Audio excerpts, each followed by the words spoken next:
Good evening. We're tracking snow working in from the south. That will be taking place later this evening. Snow turns to sleet overnight and then back to snow as we head into Saturday. Let's take a live look outside. Things are quiet for now.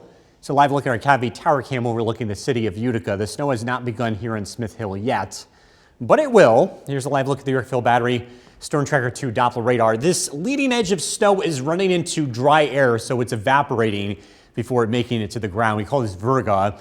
But it doesn't last for long. The leading edge of the snow will work its way through central New York over the next 2 to 3 hours. And where we're seeing some green on the radar, we're hinting at some rain to the west. This is expected to start out as snow across central New York, even though temperatures are above freezing. As that snow works in, it's going to help cool down the atmosphere below freezing.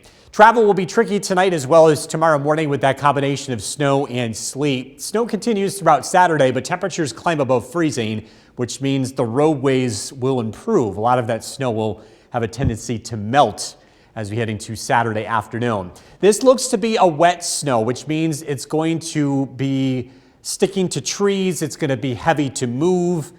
A little bit different than the last one that we had where the snow was a little bit fluffier. Winds pick up tonight too. We're looking at wind gusts between about 40 to as high as 50 miles an hour in the Mohawk Valley, where the winds will be a little bit stronger from a southeast component. Temperatures again across the area are generally above freezing. Barneveld 34 degrees, Cooperstown 36, Morris 41. Again, that snow will be working its way into the region tonight. With the storm track to the west, it's going to push in some warmer air aloft. That causes this snow to change to sleet. Overnight, a second area of low pressure will develop along the coast, and that turns the winds into the northwest, and it turns sleet back to snow.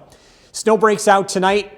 Tricky travel. The heaviest snow will be taking place before midnight. Snowfall rates could exceed an inch an hour for a short period of time, and then that warm air works in aloft, and we'll see that changeover takes place. Sleet overnight in the Mohawk Valley. It may even briefly work its way in across the North Country too. Sleet turns back to snow as we get into Saturday morning. Because we have sleet and the possibility of sleet, we've been cutting back the snowfall totals. We haven't made any changes since yesterday, but this is why we've been thinking 3 to 5 inches of accumulation.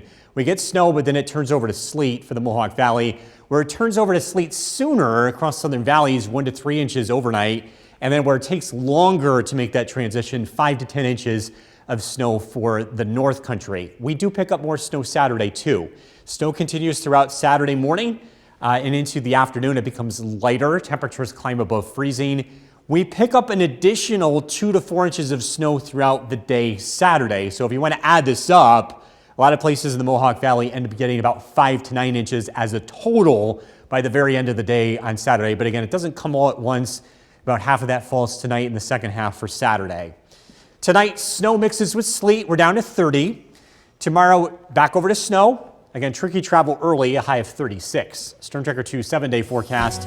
Flurries on Sunday, 37 degrees. Monday, we're up to 39. And then just some light snow chances here next week, Tuesday, Thursday, and Friday with temperatures in the 30s. Back over to you.